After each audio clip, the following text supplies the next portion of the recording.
Hey, it's Les from Comfortable Shoes Studio, and this is another episode of Art Making. In this episode, I am sketching from an image on Instagram from Owasau Found Photos. You can see the actual phrasing or word in the video. I am sketching in my Five Below sketchbook with three different pens with fude nibs on them. So these are all relatively inexpensive pens with very inexpensive replacement Jinhao nibs. And unfortunately, the nib did not actually fit the pen properly that I'm currently using on screen. This is an old Moonman, I think it's an M1 or something like that. It's a mini pocket pen, and it's great for carting around and sketching. You eyedropper it, and it holds quite a bit of ink. Um, I've always had issues with ink flow with this particular pen, which is why I slapped a replacement nib on it. But unfortunately, the fude nib did not work well, and I think you'll see here in a minute that the pen just completely dries up. So anyway, yeah, that's that fude pen, and then there's a Jinhao 75 that I'm using with my own blend of ink. So when I empty my pens out or clean them, I do try and retain as much of that ink as possible, but I just dump it into one ink container, and I call that my junk ink container. In this case, I don't know if what I'm using in that pen is junk ink or if it's an actual blend of ink. I'm leaning towards blend of ink, so I have one junk ink container, and I do use that for sketching and dip pens and all kinds of stuff. Um, it's all of the ink that I use is great ink. I just have never dipped into that before other than for sketching. And I don't typically or haven't put it into an actual pen for use. Maybe I'll slap it into a brush pen to use. But this orange ink is the Pen Addict by Robert Oster. Fire on Fire. Really great ink, nice lubrication. And I think I really like doing my initial sketches in orange or yellow. This is the first time I've done that recently with a fountain pen.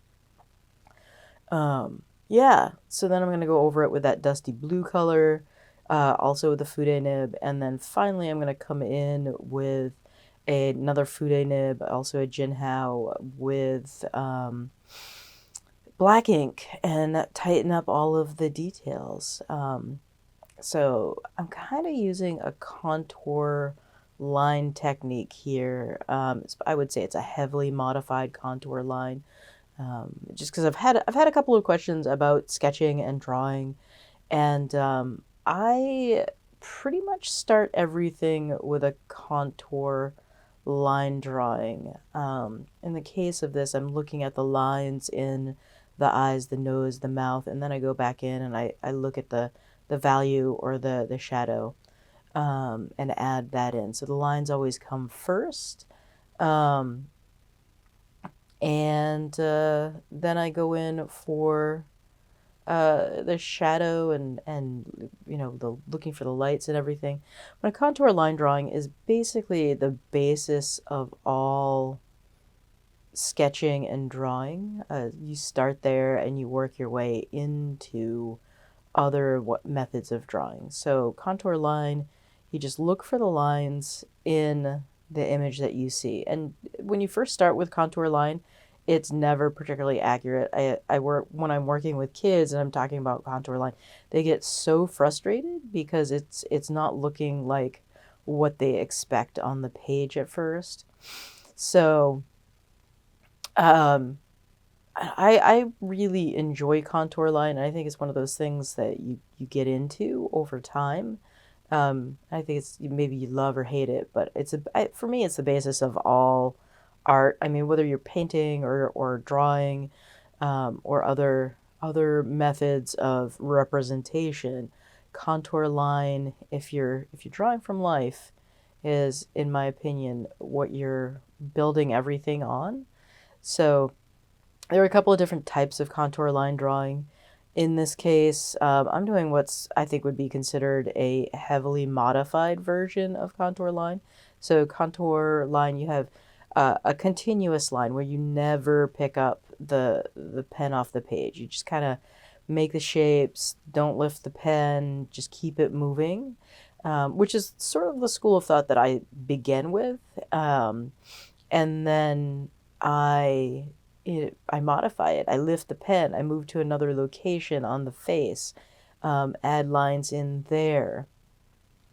And then I'm adding in shading through cross-hatching, which is a whole other conversation. But so you have your continuous line, um, contour line drawing, and then there's also blind contour line drawing, which is also generally done as a continuous line exercise. So with the blind contour drawing, you never look at your page, you only look at the subject that you're attempting to draw.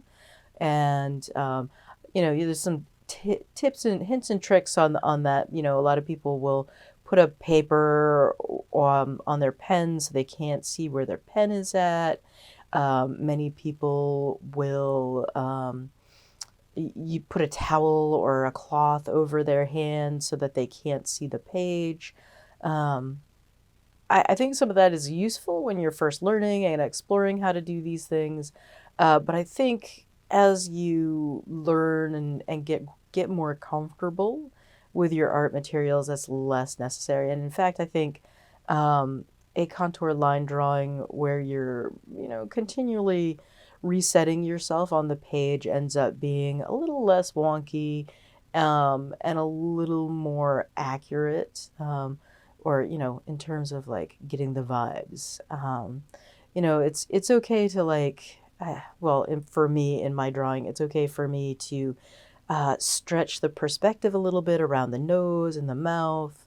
um, it's another thing to have, the eye 6 inches higher on the face. So when I'm doing contour line drawing, I'm resetting myself, reorienting myself to the page, and I'm looking at, okay, here's this eyeball. How far is it from the other eyeball, and where is it in relation to the eye?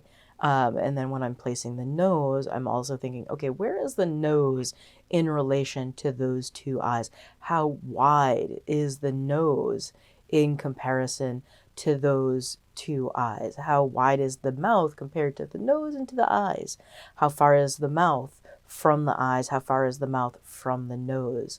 Where's the bottom of the chin compared to the eyes? Where are all of these things in relation to one another? And that's what I'm doing when I'm doing contour line drawing, is like I'm looking at the relationship of locations in the face to the drawing itself. I'm reorienting the sort of the map of the face. Um, so yeah, that's the contour line drawing that I'm doing. And then you add in lines to further expand, you know, and add the value and the shadow, which you can see I'm doing right now in this particular phase. In these drawings, I'm not spending hours and hours on these drawings. Each one of them, the elapsed time is probably, well, I know it's between 25 and usually 30 minutes. Some of these I do spend some more extra time doing the cross hatching, either because I'm really feeling the image or the vibe is there. Maybe it's just particularly relaxing me. Um, so yeah, I find cross hatching and contour line very relaxing. And so the pages that I'm doing that I've posted um, of sort of line work where it's a drawing exercise where you fill up the page with doodles. It's a method of testing your pen, but also how do you create light and dark on your page. Yeah, so that is today's chat while I draw. Thanks for being here. I really appreciate you watching my videos and being here. All of the comments and the thumbs up and the likes, I really do appreciate it. And I always look for those and I try and respond the best I can. So thank you for all of that. If you enjoy my videos, Please hit subscribe, the like button if you really enjoyed it. Share it on your socials if you're feeling particularly inspired by this. And if you really enjoyed it, head over to my Ko-fi page. Link is in the description. And buy me a coffee. I appreciate it. Thanks, and bye.